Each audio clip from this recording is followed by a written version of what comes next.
used. And we are going to talk about a few very important things, and what I want to really get you to recognize is the three-dimensionality of the things that we're talking about, because now we talked about membranes, we talked about integral membrane proteins. Last lecture we talked about the ATPase, the synthesis of ATP, and what we're going to do today is merely add the electrons that runs the system. And those electrons, remember, come from where originally? Nobody know? What runs this system? What? Yeah, the absorption of light. And then that energy is moved through the membranes, through these carrier proteins. And we'll once again talk about the chemiosmotic way of making ATP. And then finally we'll talk about how some herbicides can knock out photosynthesis. Now, this again is what we've talked about before, and I'm not going to go over each one here other than just to try to force the notion that at some point these photons become electrons. So we have this energy transfer. A photon does not magically turn into an electron, but you have that packet of energy, the quanta of energy that causes that electron, the energy is absorbed by the molecule, causes, remember, the electron to become excited and peels off, and that starts a series of reactions. And so we end up with sunlight stored as sucrose is what's transported through the plants.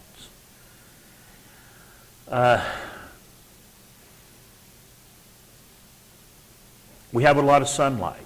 And the evolution of photosynthesis is pretty interesting. And you asked a question, I think last time, about what about where light is absorbed. And when photosynthesis first got started, it was, of course, in some kind of a pre-alga stage. And the light that was used, and the light that's used by a lot of algae, is light that's not normally used in higher plant photosynthesis, but green algae, of course, absorb at the same place. And we have red algae, we have brown algae, we have all these weird kind of algae that actually absorb light they're not green, they're brown, they're red. So they're absorbing light that plants don't usually absorb. Plants are green because they don't absorb green light. Red algae are red because they don't absorb red light. So that's sort of like the opposite of what higher plants are. And a lot of it has to do with where they are in the water column. Anybody a scuba diver? Anybody ever gone down below 30 feet? I mean, a lot of times you'll probably have a nosebleed. You'll get some sinus, your sinus will get stopped up and you'll go boom.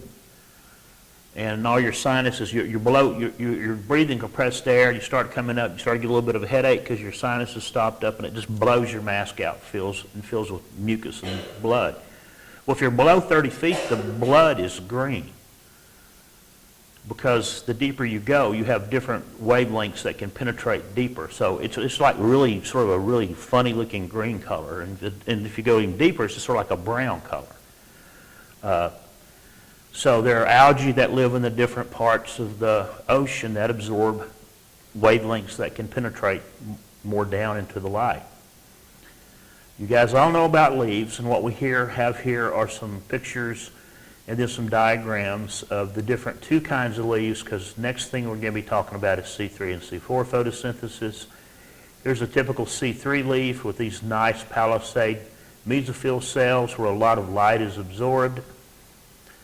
Below here we have, in the green for some reason they didn't put in the picture, you have a C4, and one thing that we talk about C4 as being more efficient, if we look at here, is that part of why C4s are efficient is because they have these transportation systems. They have these vascular tissues that are arranged so that carbon sucrose can be transported more efficiently from the leaf. And don't worry about that now, but there's a lot more than just photosynthesis when we start talking about C3 and C4 differences.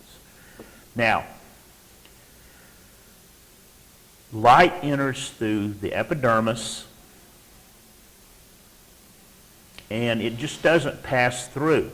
The cells are arranged, in this case we have the C4, so that light is absorbed. In this case in A it's absorbed, in B it just basically is reflected on through, and in C you have basically the reflection of light around.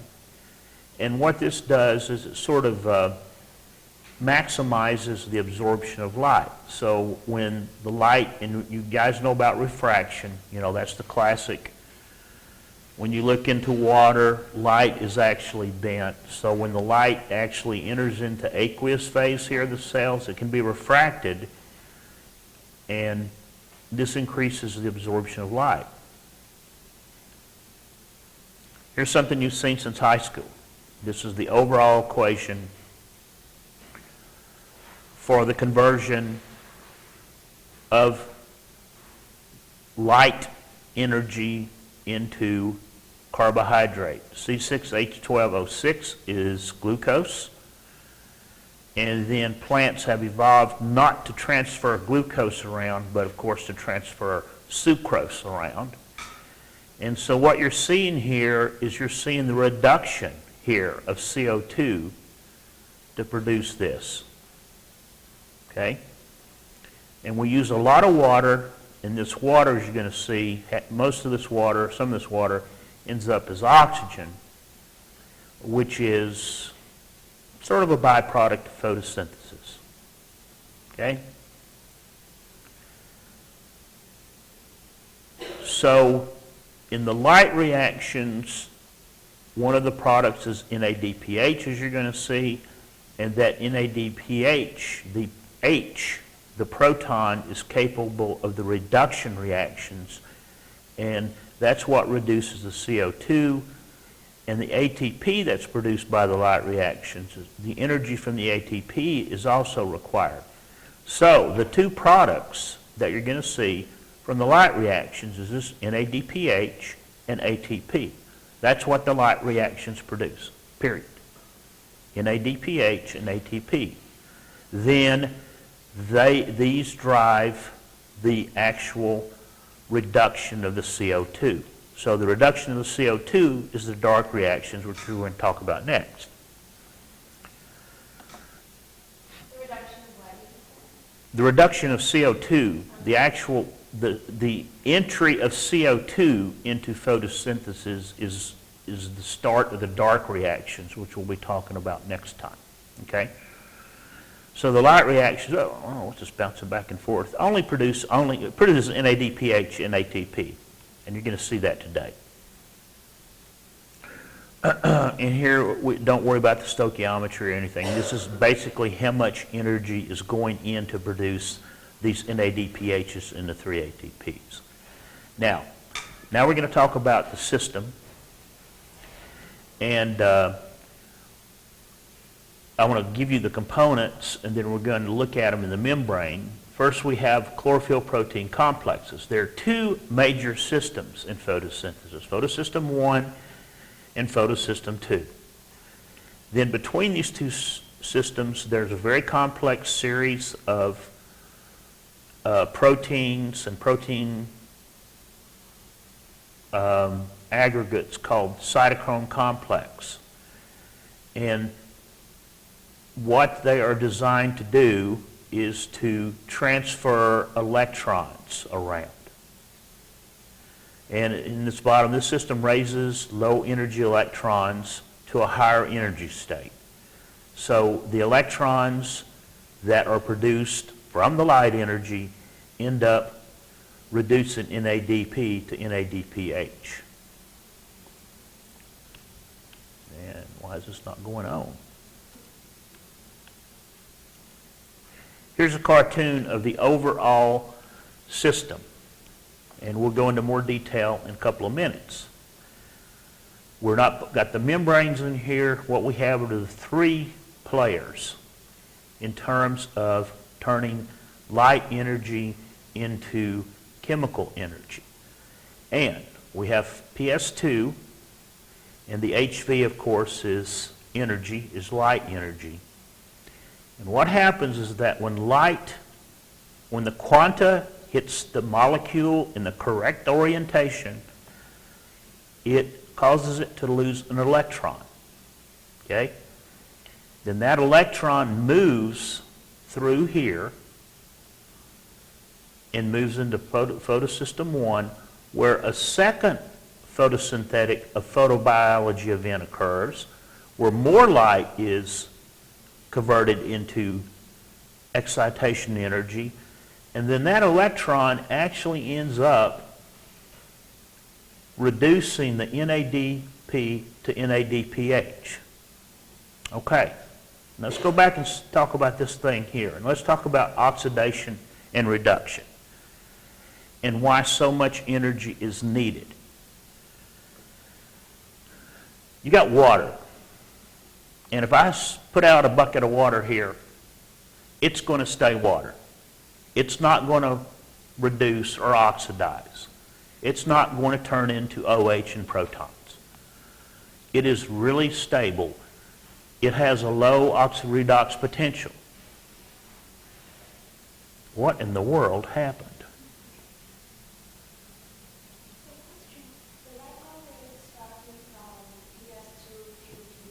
Right.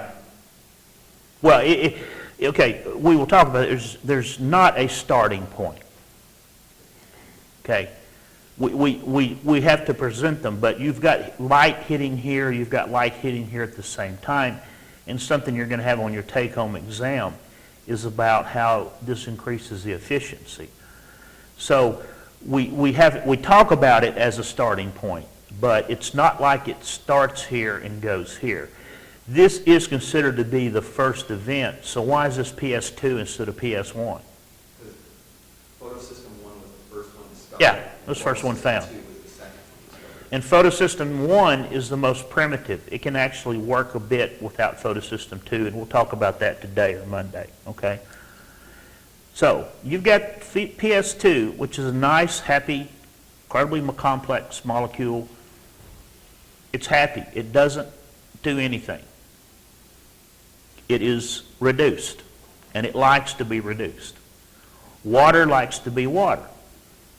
So what a phenomenal thing photosynthesis does is when the light is absorbed, because remember this PS2 is a special kind of chlorophyll surrounded by a lot of other chlorophylls and a lot of other carotenoid molecules. You know, think of it like that dish antenna where instead of above where the energy is directed up to that little collector on the dish antenna, it's down in the center. So when the light energy is absorbed and correctly, in the correct way, it causes PS2 to lose an electron. Now that electron is merely on its way down through here. Okay. This molecule does not like to be oxidized. And in fact, the redox potential is such that when the energy, the light energy causes this to be oxidized,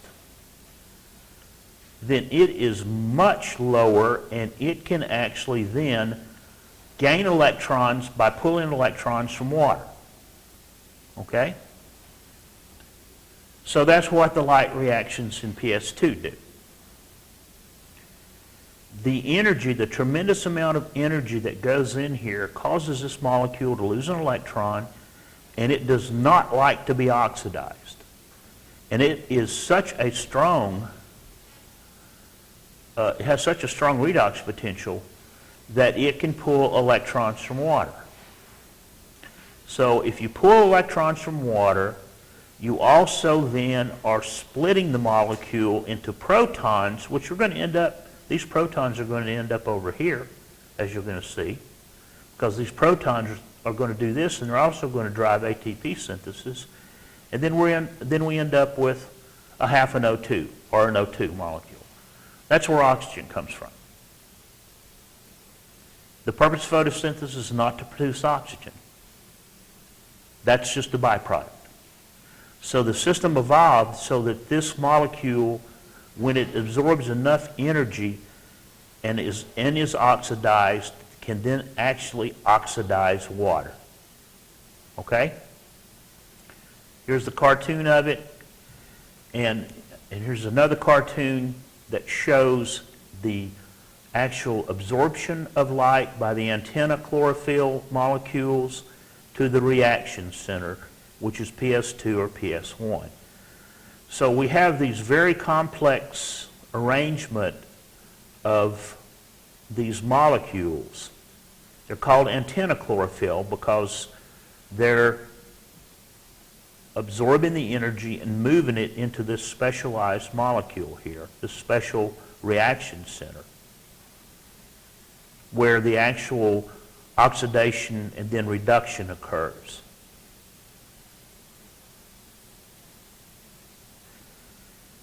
The PS1 reaction center absorbs maximally at 700 and PS2 at 680. 700 and 680 are basically red light, red and far red light, most just red light. That's where these specialized molecules absorb. Now, did I put one in here? No. The absorption curves, though, remember, are really broad. If you remember from the last lecture, I put up those absorption curves. So you have light that's absorbed at 600.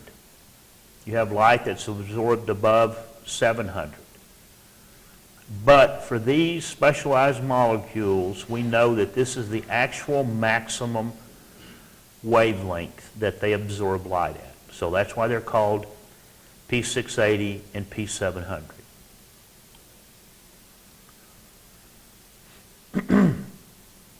Also associated with these, or what becomes this unit, is what's called a light harvesting complex.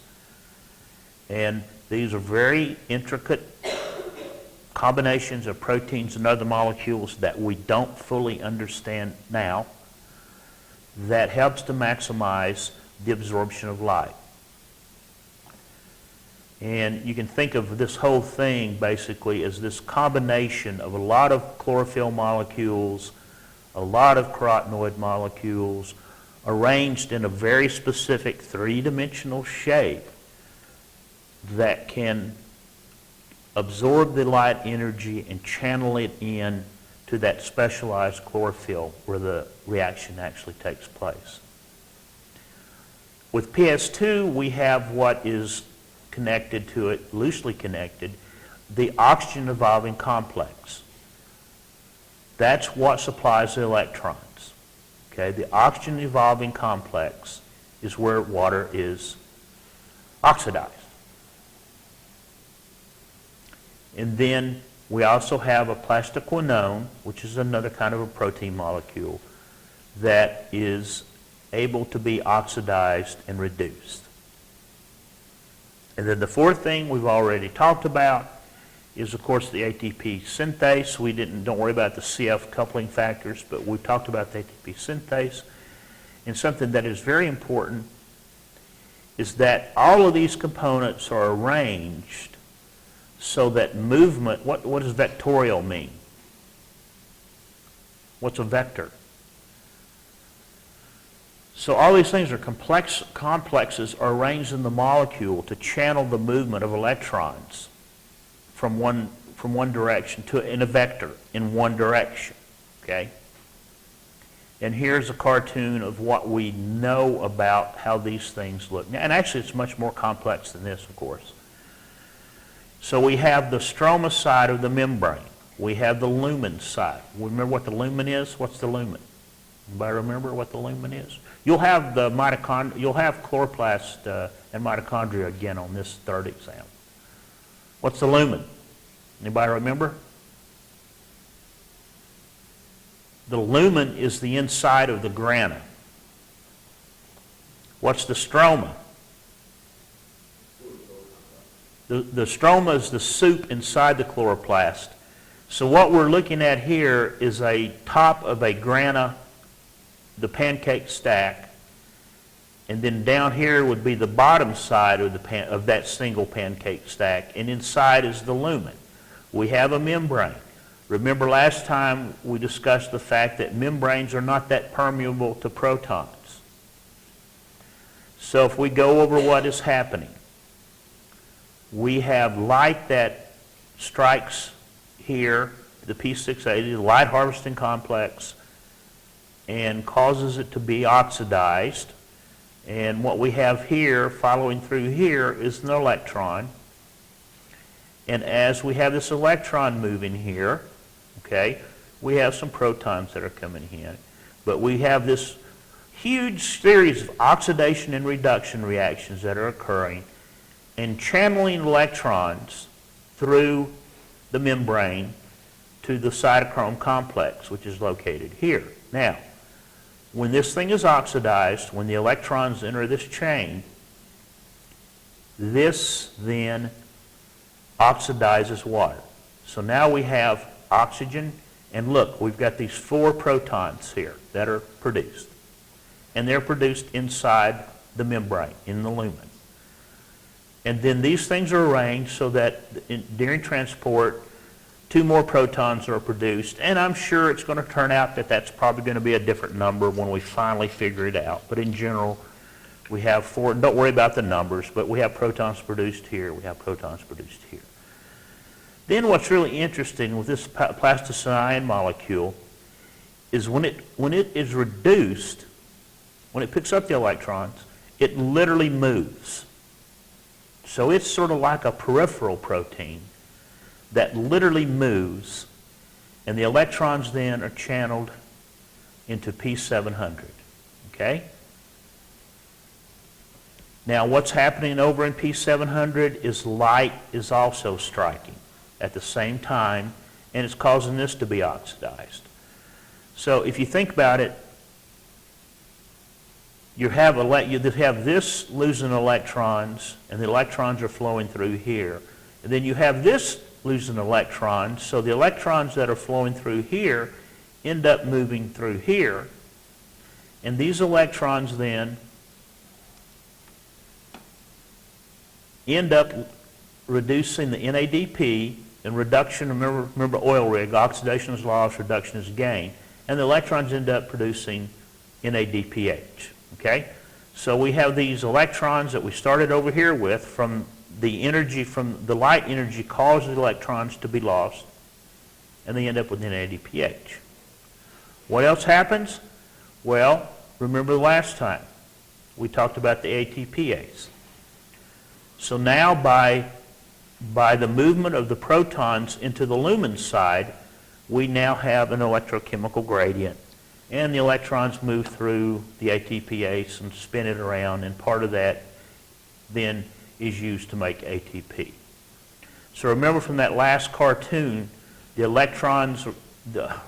protons are bind and cause this thing to spin around. Next proton binds, causes it to spin around a little bit more. And we think that after about 3 events, that there's enough energy, rotational energy in here to produce the ATP. Okay? So the products of the light reaction are simply NADPH and ATP. Water is a byproduct. Okay? Questions?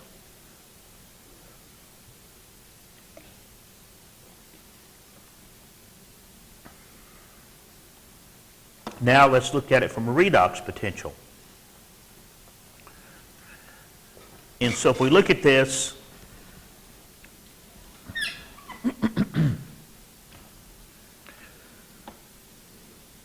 the only way that electrons can move up here is by putting energy in.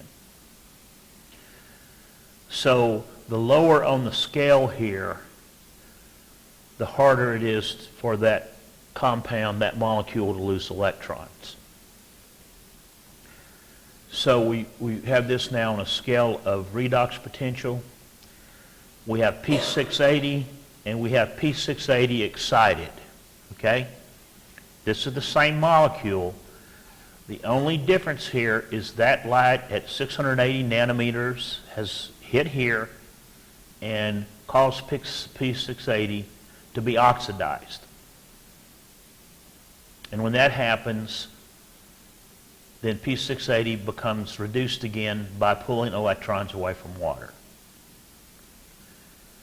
The electrons then, since from this excited molecule, are going to rapidly flow through these other intermediates, the cytochrome. We haven't talked about FeO. We talked a little bit about, don't worry about plastoquinone or FeO. There's several molecules in here. So what happens here? Well, we've had the same thing happen. We've had this molecule lose electrons, so now this thing can easily reduce compounds. And it is itself reduced from the electrons from P680, and then when P700 becomes excited, those electrons end up in NADP, and NADP becomes NADPH, okay? So we have this electron flow starting here, moving up. So here we have the light energy being absorbed, and we're creating this electron flow through the two photosystems. And literally the electrons then are added. And of course, whenever you see a proton, you're also seeing added electrons. So they're literally moved to the NADP to produce NADPH. And remember, we talked about this before. This is photophosphorylation. This is the process right here. And we're going to talk about mitochondria in a short period of time. The same thing happens, except we don't have chlorophyll, obviously. But we basically have the same proton motive force that's moving through to make the ATP.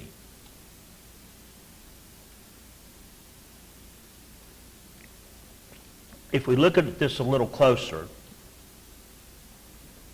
then we can see in this diagram there's some more complexity added. These components are known. We still don't know everything we should know about the oxygen evolving complexes other than it's loosely held. And so just by taking it in, and don't worry about the niceties of this, you can start to see that there's more and more molecules involved in this. A very complex process. There are some mutants available that they can use, but it's a hard complex to take apart, okay? Now, that is possible to produce ATP. This process we just went over is called non-cyclic photophosphorylation. Okay, why is it non-cyclic? Electrons move from here through here and end up here. There is also the possibility of cyclic photophosphorylation, which only uses PS1. Okay? And what can happen here is the electrons can move up and then they can actually be channeled back in photosystem 1. They can produce some energy and they can sort of form a continuous loop here. Doesn't happen a lot, but this is considered to be where photosynthesis started. So way back before P700, whatever was the first thing that you obviously can't start with this, well, it's incredibly complex anyway. So what is considered is that this probably, whatever the predecessor of this, became P700, and this was probably around for a while before the second system was added. Okay? It's much more complex. Just evolution over time would add the second system. Okay? Questions about that? Okay. This is from your book. We have the grana thylakoids. And we can look at where things are actually arranged in here.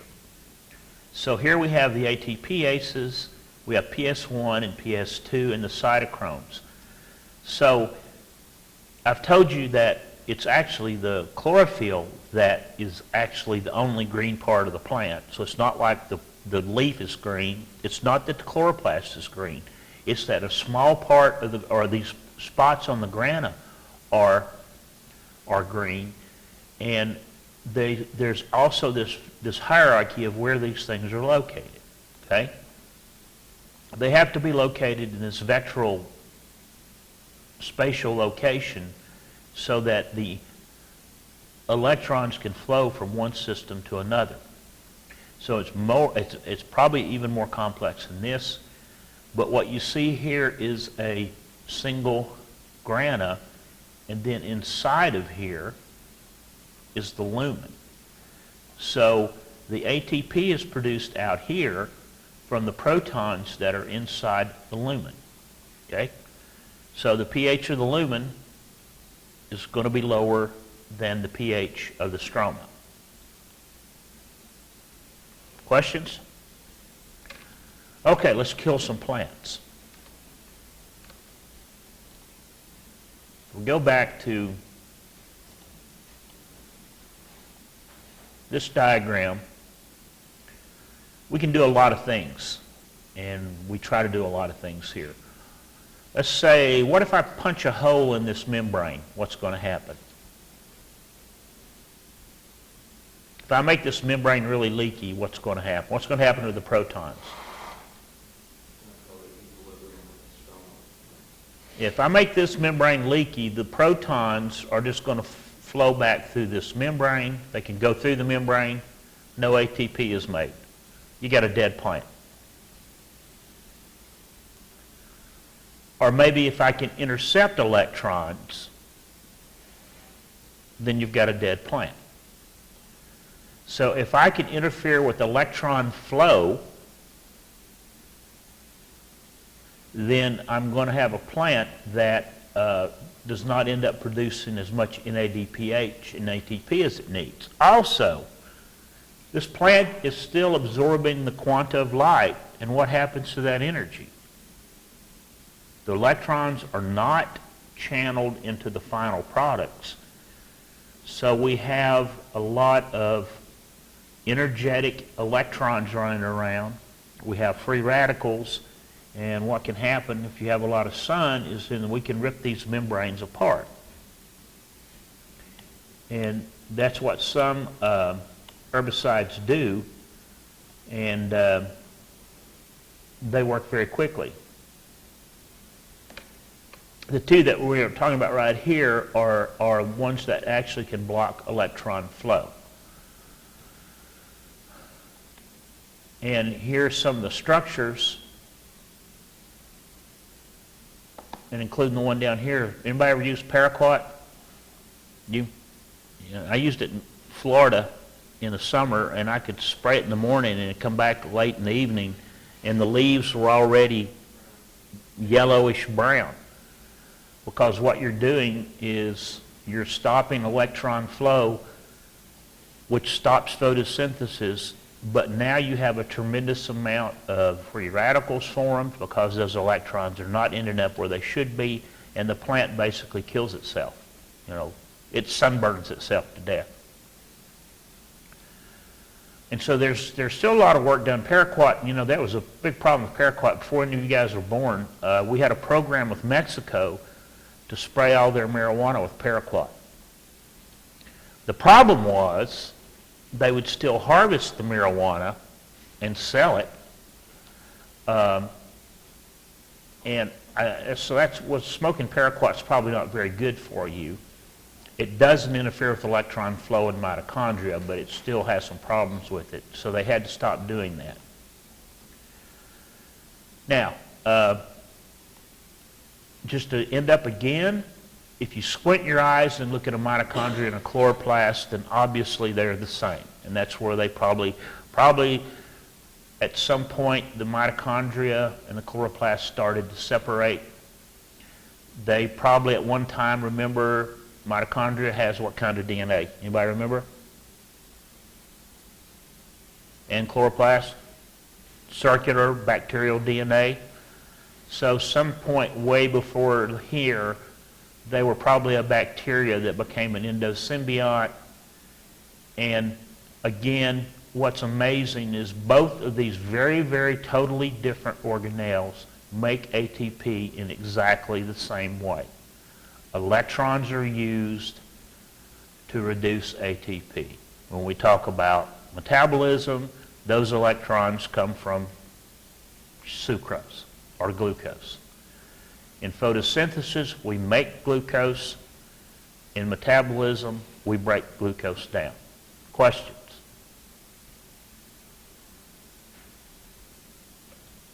Perfect timing. See you guys on Monday.